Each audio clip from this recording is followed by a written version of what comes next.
The grant from the Ross Perot Foundation will be matched with another $100,000 from the school system to build an outdoor living center. The center will be located in a rural area and used as an overnight classroom for students in studying science and agriculture. Location of and final plans for the center are still incomplete. Also on tonight's agenda will be a recommendation concerning substitute teacher pay scales. Current rate in the Fort Worth system is $20 per day indefinitely. The proposal tonight is expected to call for that rate to continue, but a rate of $25 per day will commence with the sixth day a substitute replaces a teacher over an extended period of time. Protective devices in the schools will be the subject of a report tonight. There are 22 such devices in the school which activate various alarm systems. The report is expected to show that damage and theft at those 22 schools has dropped considerably since those devices were installed. Much of the rest of the meeting will be taken up with consideration of bids for various supplies. Jerry Park, Channel 8 News on the Move, Fort Worth.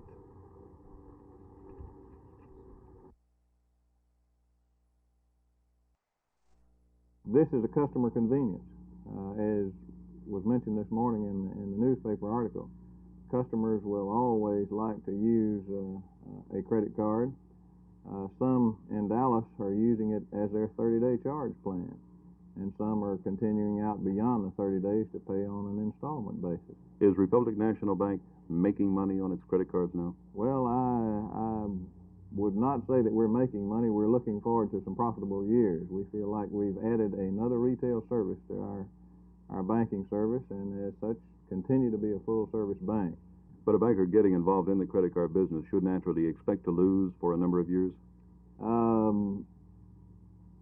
Generally so, yes, because of his high startup cost, his high operational cost, and the cost involved in advertising this card and mailing out a number of cards. It takes an awful lot of cards out to an awful lot of people for a percentage of these people to use those cards and for it to become profitable to you.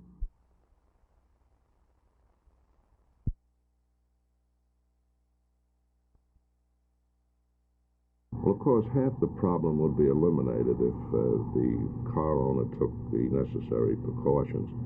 It seems a little amazing when you consider that's the second biggest expenditure you're going to make in your life. Your house is probably your first. But you leave it in a supermarket lot with the keys in it, the motor running. You leave it in the driver with the keys in it. And survey after survey show that 40% of the stolen cars have the keys in them, and about 80% are unlocked. Now, these simple precautions can cut down the percentage, particularly with the amateur thief, substantially. What's Detroit been able to do? What kind of success has the new anti-theft device had? Well, we find that the new steering wheel lock, which locks, as you know, the steering column, the transmission, and the ignition, has cut down on thefts of those models about 25%.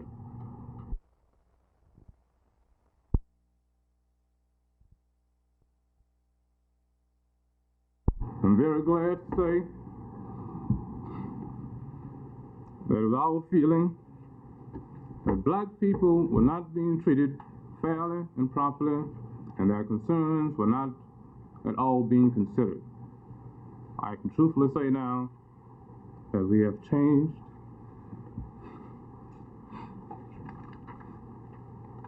and I thank you. Thank you, sir.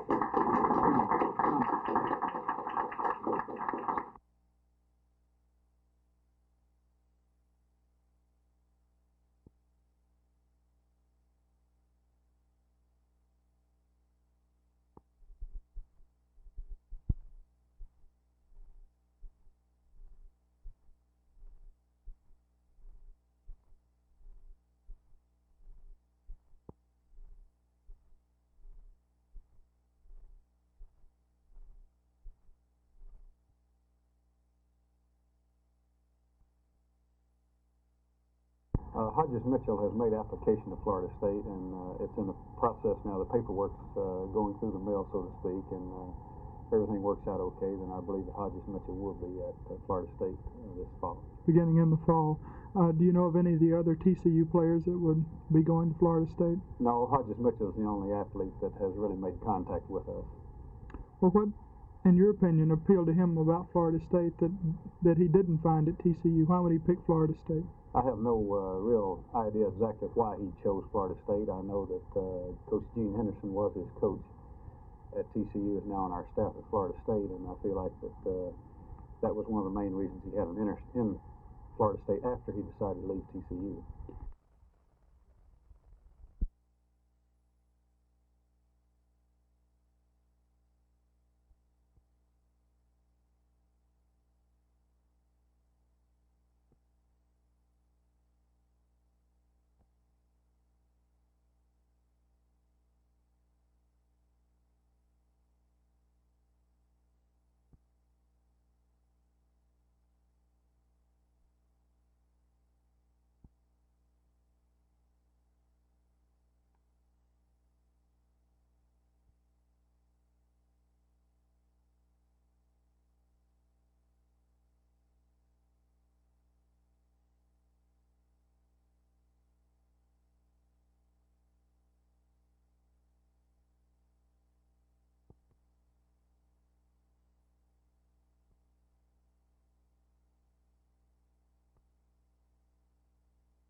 Well, our average has picked up quite a bit.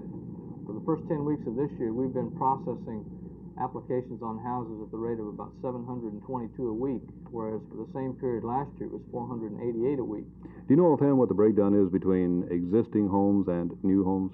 Yes. For the first 10 weeks of this year, our average on existing homes was 471 per week, and it was 335 for the same period last year. What has this influx of applications done to your paperwork backlog? It's slowed it way down. It's taking us about a month to get out the papers on a new house. Compared with last year's? 4 working days, 5 working days. So it's pretty bad. Where are Delicites and people in this region coming up with this newfound cash? Why are they now more ready to buy? Well, the decline in the interest rates has had an awful lot to do with it. Rates are now at the 7% level, whereas 4 or 5 months ago they were at 8.5%.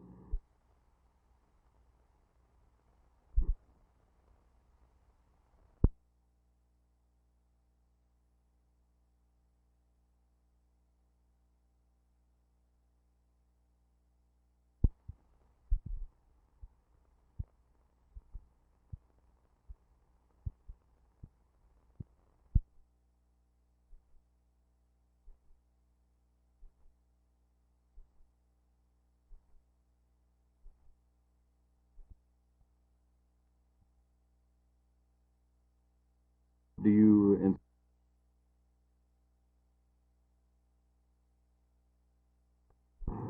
and expressing some of the concerns of some of the parents, and mentioning the resolution.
We feel that there needs to be a complete public disclosure of all the circumstances surrounding the letting of the contracts at the Seven Seas Marine Exhibition. Do you feel that this constitutes outright fraud or simply deception of the public? Well, worst case condition, it was a fraudulent representation to the taxpayers. Best case condition, it was complete financial irresponsibility on the part of the city management.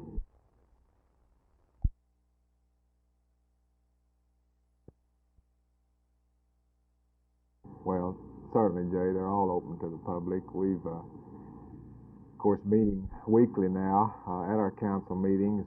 A great percentage of that time has been devoted to discussions of Seven Seas and the different actions that the councils had to take with regard to that project in the last few weeks. And certainly all of these documents are open to the public.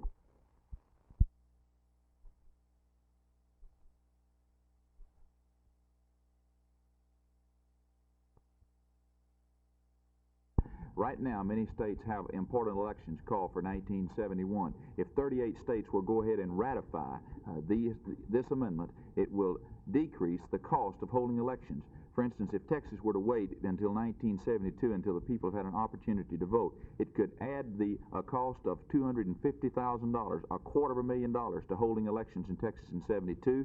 The Texas Senate had already supported overwhelmingly 18 and 19 and 20-year-olds being afforded the opportunity to vote. I thought Texas should be among the first states to let the young Texans know that we want their participation not only in federal elections but in state elections. We want them to work within the framework of the system rather than trying to work without the benefit of a type of government we've had in the past.